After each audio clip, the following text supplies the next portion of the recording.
Hi hello welcome to our channel. This is Sushma. తక్కువ జీతంతో ఇల్లు కొనడం సాధ్యమా? అప్పులుంటే ఇన్వెస్ట్ చేయగలుగుతామా? ఇవి అందరిలో ఉండే సందేహాలు. వీటన్నిటి గురించి ఫైనాన్షియల్ అడ్వైజర్ రాజేశ్వర్ రెడ్డి గారిని అడిగి తెలుసుకుందాం. హలో అండి రాజేశ్వర్ రెడ్డి గారు.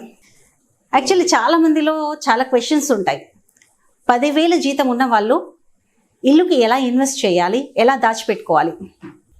10,000 జీతం ఉన్నప్పుడు కూడా ఇల్లు తీసుకోవాలి, దాచుకోవాలి అనే ఆలోచన వచ్చింది చూడండి, అది 100% చాలా మంచి ఆలోచన. బట్ దానికి ఇంకో యాంగిల్ కూడా ఉంది. 10,000 జీతం స్టార్ట్ కాగానే ఇల్లు గురించి ఆలోచించినప్పుడు వేరే ఫైనాన్షియల్ గోల్స్ కూడా ఆలోచించి ఇల్లు గురించి కూడా ఆలోచిస్తే మంచిదే. కానీ 10,000 జీతం ఉండి ఓన్లీ ఇల్లు అనే గోల్ ఉంది చూడండి, అది తప్పైపోతుంది. ఎందుకంటే మనకు పేరెంట్స్ ప్రెషర్ అనుకోండి, మనకు ఇవన్నీ మనము స్కూల్లో కాలేజ్లో చదువుకోలేదు. సో మనం 10,000 జీతం ఉన్నప్పుడు సేవింగ్స్ చేద్దాము అనే ఆలోచన రావడం మంచిది. దాంతోపాటు మనము వేరే ఫైనాన్షియల్ గోల్స్ కూడా, సే ఫర్ ఎగ్జాంపుల్ 10,000 జీతం ఉంది అని అన్నప్పుడు ఆ పర్టికులర్ పర్సన్ మేబీ ఒక 25 years ఏజ్ అతను అయి ఉంటాడు. సో అతనికి ఇంకో 1-2 yearsలో మేబీ మ్యారేజ్ అవుతుంది, పిల్లలు ఉంటారు. సో ఈ పిల్లల ఎడ్యుకేషన్ అనుకోండి, అతని రిటైర్మెంట్ అనుకోండి, వీటన్నిటికి కూడా ప్రాధాన్యత ఇవ్వాలి, ఇంపార్టెన్స్ ఇవ్వాలి వాటికి. సో వాటికి ఇంపార్టెన్స్ ఇస్తూ ఈ ఇంటికి కూడా ప్లాన్ చేయొచ్చు. ఎలా చేయొచ్చు అని అంటే, సే ఫర్ ఎగ్జాంపుల్ నేను చెప్తాను, ఇప్పుడు అతని ఏజ్ 25 అనుకుందాం. ప్రాబబ్లీ ఇంకో 2-3 yearsలో పేరెంట్స్ ప్రెషర్ వల్ల శాలరీ 30 కాగానే ఏమంటారు, ఇల్లు తీసుకోండి అని అంటారు.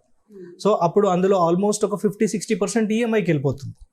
సో అందువల్ల అతనికి ఫ్యూచర్లో వేరే గోల్స్కి సేవ్ చేద్దాము అనే ఛాన్సే ఉండదు. అందుకని ఏం చేయొచ్చు అని అంటే, ఈ ఆలోచన నేను మంచిది అన్నాను చూడండి, ఆ ఆలోచనను ఒక రైట్ డైరెక్షన్ ఇవ్వాలి. సో దట్ ఆయన 25 years ఉన్నాడు, ఇప్పుడు ఇల్లు ఎప్పుడు తీసుకుందాం అనుకుంటున్నాడు, మేబీ 10 years, 15 years, 20 years అనుకుందాం. సో ఆ గోల్ సెట్ చేసుకోవాలి. సో 25 years ఇప్పుడు అతనికి ఉంది, ప్రాబబ్లీ 45 yearsలో అనుకుందాం, 45 years, 20 yearsలో ఇల్లు తీసుకోవాలి. ఒక 2-3 yearsలో ఇల్లు తీసుకుంటే 20 years హోమ్ లోన్ అది కంటిన్యూస్గా కడుతూనే ఉండాలి.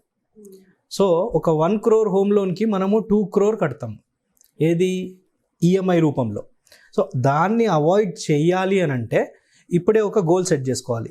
ఫర్ ఎగ్జాంపుల్ ఇప్పుడు అతని శాలరీ 10,000 ఉంది.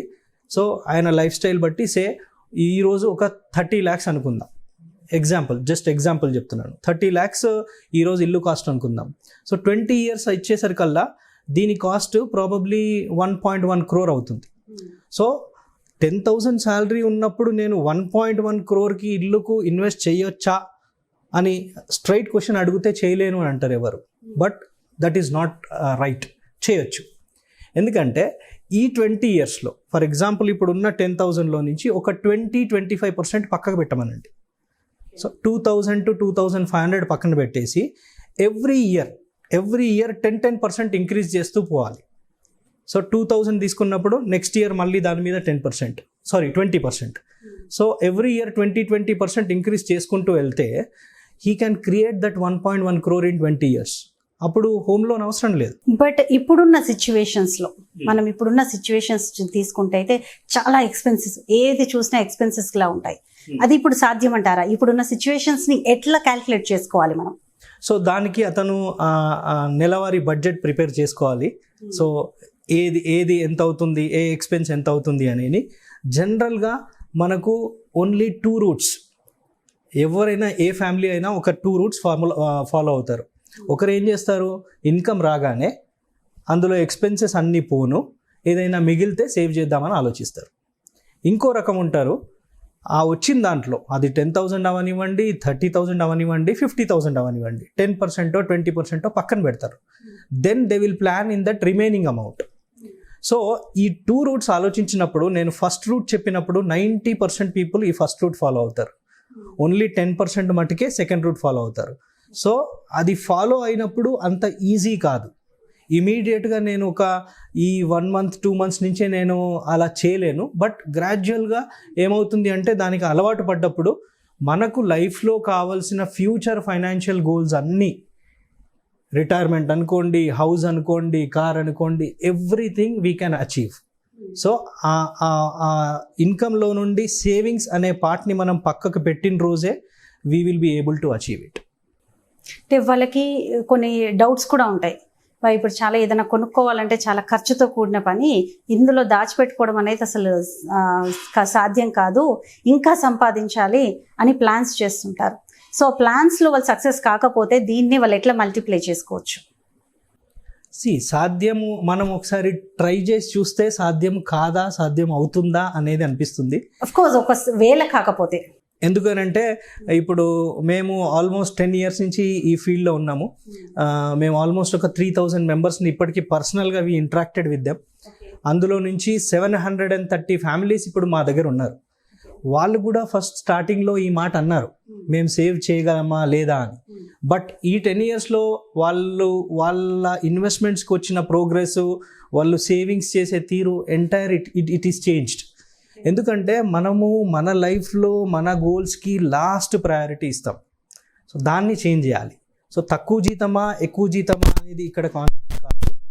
ఎవరైనా సేవ్ చేయొచ్చు, ఎవరైనా గోల్స్ అచీవ్ కావచ్చు.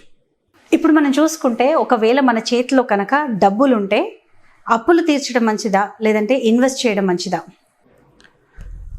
అప్పులు 2 రకాలుగా ఉంటాయి. అప్పులు ఒక అప్పు అది ఎక్కువ ఇంట్రెస్ట్ రేట్తో పెరుగుతూ ఉంటుంది, ఇంకొక అప్పు తక్కువ ఇంట్రెస్ట్ రేట్తో పెరుగుతుంది. ఫర్ ఎగ్జాంపుల్, ఎక్కువ ఇంట్రెస్ట్ రేట్తో పెరిగే అప్పు క్రెడిట్ కార్డ్ అప్పు, తక్కువ ఇంట్రెస్ట్ రేట్తో పెరిగే అప్పు హౌస్ లోన్. హౌస్ లోన్ కూడా అప్పే, అది క్లియర్ అయ్యే వరకు మనకు అప్పే. సో ఇప్పుడు ఫస్ట్ క్రెడిట్ కార్డ్కి వద్దాం.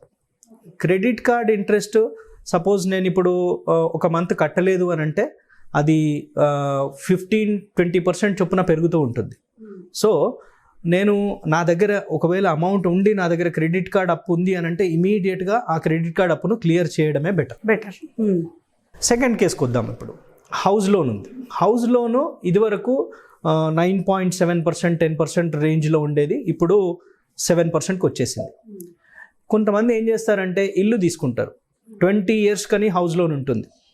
ఒక 3-4 years కాగానే నేను కట్టిన దాంట్లో నా ప్రిన్సిపల్ అసలేమీ తగ్గలేదు, అంత ఇంట్రెస్ట్కే వెళ్తుంది అని, ఆర్ఎల్స్ ఇంకొంతమంది 10 years దాటిన తర్వాత ఇంకో 10 years కట్టాలి, ఎందుకు ఇప్పుడు క్లియర్ చేస్తాను, ఇలా అంటుంటారు. Different situations. బట్ అది హౌసింగ్ లోన్ ఎంత పెరుగుతుంది? 7% చొప్పున ఉంటుంది మన అప్పు. బట్ అదే అమౌంట్ మనకి ఇన్వెస్ట్ చేయడానికి 12%, మోర్ దెన్ 10% ఎక్కడైనా వేరే ఇన్స్ట్రుమెంట్ ఉంటే అక్కడ ఇన్వెస్ట్ చేసుకోవడం better. So housing loan clear చేయకుండా ఈఎంఐ రూపంలోనే కట్టుకుంటూ వెళ్తే మన దగ్గర ఉన్న అమౌంట్కి మనం జస్టిఫికేషన్ చేసినట్టు. ఓకే, అదర్ లోన్స్ అయితే ఎట్లా ఉంటుంది? ఇప్పుడు కార్ లోన్ అట్లాంటి లోన్స్ అయితే ఎలా ఉంటుంది? కార్ లోన్స్ జనరల్గా కార్ లోన్లో ఏమంటారు అంటే ఫస్ట్ కార్ తీసుకుంటారు, తర్వాత అప్ క్లియర్ చేస్తానంటారు, మళ్ళీ 3-4 years కాగానే ఇంకో కార్ తీసుకుంటారు. సో ఇది రెగ్యులర్ సైకిల్. కరెక్ట్గా ఒక పర్సన్ది మనము టోటల్ బడ్జెటింగ్ అంతా చేసుకుంటూ వెళ్తే 3 years కాగానే మళ్ళీ ఇంకో కార్ అంటాడు, అది కాగానే మళ్ళీ ఇంకో కార్ అంటాడు. So that is becoming a regular expense. Car EMI అనేది మన ఎక్స్పెన్సెస్లో ఒక పార్ట్ అయిపోయింది. So let it run. ఎందుకనంటే మనము టోటల్ అమౌంట్ మొత్తం ఇచ్చి కార్ కొనే కంటే మనకు ఆ ఫెసిలిటీ వస్తున్నప్పుడు we can invest that amount in some other place, దాంతో ఎక్కువ రిటర్న్ జనరేట్ చేయొచ్చు. చాలా మంది ఏమనుకుంటారంటే సరే ఈ అప్పు కట్టొద్దు, హౌస్ లోన్ని పక్కన పెడదాము, ఇన్వెస్ట్ చేయాలి. కానీ ఎలా ఇన్వెస్ట్ చేయాలనేది వాళ్ళకి అర్థం కాదు. ఎలా ఇన్వెస్ట్ చేయాలి, అప్పు కట్టాలా ఇన్వెస్ట్ చేయాలా అనే ఒక డైలమాలో ఉంటారు. అలాంటప్పుడు ఎలాంటి వాటికి మీరు సజెస్ట్ చేస్తారు?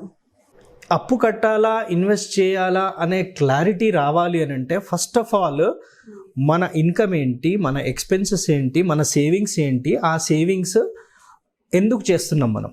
Say for example long term goals. ఇప్పుడు సేవింగ్స్ అంటేనేమో మనము 1 year, 2 year, 3 year అవసరమయ్యే మనీని ఎఫ్డీస్లోనో ఆర్డీస్లోనో పెట్టుకుంటాం. బట్ ప్రతి ఒక్కరికి ఉన్న ఒక కామన్ గోల్ రిటైర్మెంట్. సో ప్రతి గోల్కి సపోజ్ నేను కార్ కొనాలనుకుంటున్నాను, లోన్ వస్తుంది. పిల్లల ఎడ్యుకేషన్ ఉంది, లోన్ తీసుకోవచ్చు. ఇల్లు కావాలి, లోన్ తీసుకోవచ్చు. రిటైర్మెంట్కి ఎవరైనా లోన్ ఇస్తారా? ఎవరు. సో ఆ రిటైర్మెంట్ అనేది చాలామంది మర్చిపోతున్నారు. సో అట్లీస్ట్ ఒక రిటైర్మెంట్ అనే గోల్ పెట్టుకుంటే మనకు ఎక్కడ సేవ్ చేయాలి, ఎంత సేవ్ చేయాలి అనే క్లారిటీ ఉన్నప్పుడు మనీ వేస్టేజ్ ఉండదు. అంటే ఫస్ట్ ఆఫ్ ఆల్ మన లైఫ్లో మన గోల్స్ ఏంటి అనేది మనం ఒకసారి డిసైడ్ చేసుకొని ఉంటే ఆ సేవింగ్స్ అనేది చేయొచ్చు, ఇన్వెస్ట్మెంట్స్ అనేది చేయొచ్చు. అంటే ఎంత ఉన్న కన్ఫ్యూజన్లో ఉంటారు కొంతమంది. గోల్ అచీవ్మెంట్స్ అన్నీ ఉంటాయి, వాళ్ళకి డబ్బు చేతిలో ఉంటుంది, అయినా కన్ఫ్యూజ్ అవుతుంటారు. దానికే ఫైనాన్షియల్ ప్లానింగ్ కావాలి ఖచ్చితంగా.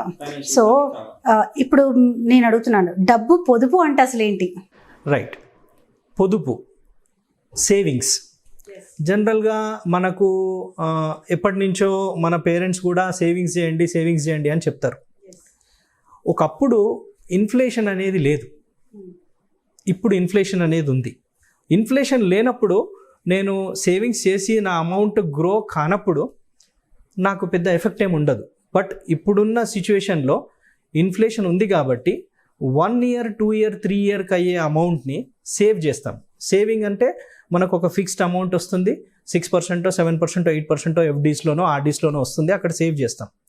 బట్ మోర్ దెన్ 3 years ఉన్న ఏదైనా రిక్వైర్మెంట్ ఉంటే దాన్ని సేవ్ చేయడం కాదు, ఇన్వెస్ట్ చేయాలి. సేవింగ్కి ఇన్వెస్ట్మెంట్కి చాలా తేడా ఉంది. సేవింగ్స్లో ఏంటంటే ఇన్ఫ్లేషన్ అనేది పెద్ద ఎఫెక్ట్ ఉండదు, బట్ ఇన్ఫ్లేషన్ వచ్చేసరికి చాలా తేడా ఉంటుంది. ఫర్ ఎగ్జాంపుల్ ఏంటి ఆ తేడాలు? సపోజ్ ఒక 100 రూపీస్ ఉంది మన దగ్గర. ఈ 100 రూపీస్ 5 yearsలో అంటే సేవింగ్ మనం చేస్తున్నప్పుడు ఒక 6% వేసుకుంటే 100 140 అవుతుంది. అదే ఇన్వెస్ట్మెంట్లో 12% అనుకుందాం రిటర్న్, 100 176 అవుతుంది. అంటే 5 year నా రిక్వైర్మెంట్ ఉన్నప్పుడు నేను సేవింగ్స్ మెథడ్లో వెళ్ళినప్పుడు నా అమౌంట్ 140 అయింది, ఇన్వెస్ట్మెంట్లో వెళ్ళినప్పుడు 176 అయింది, అంటే 36 డిఫరెన్స్ వచ్చింది.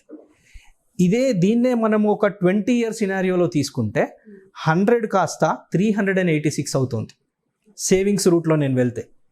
వేరాస్ ఇన్వెస్ట్మెంట్ రూట్లో వెళ్తే 964 అవుతుంది, అంటే 3 times తేడా వస్తుంది. అందుకని మనకు మోర్ దాన్ 3 year ఏ రిక్వైర్మెంట్ ఉన్నా దాన్ని ఇన్వెస్ట్ చేయాలి, సేవ్ చేయొద్దు, ఇన్వెస్ట్ చేయాలి. అది అందరికి సాధ్యపడుతుంది అంటారా? సాధ్యపడుతుంది. మళ్ళీ దానికి సొల్యూషన్ ఫైనాన్షియల్ ప్లానింగ్. అంటే మనము మన లైఫ్ గురించి, మన ఇన్కమ్ గురించి, మన ప్రయారిటీస్ గురించి ఇంపార్టెన్స్ ఇవ్వాలి, అప్పుడే సాధ్యపడుతుంది. రైట్ రాజేశ్వర్ రెడ్డి గారు, థ్యాంక్ యూ సో మచ్. చాలా చక్కటి అడ్వైజ్లు ఇచ్చినందుకు థ్యాంక్ యూ సో మచ్. ఈ వీడియో కనుక మీకు నచ్చినట్టయితే లైక్ చేయండి, షేర్ చేయండి, సబ్స్క్రైబ్ చేయండి, కింద కామెంట్స్ చేయండి.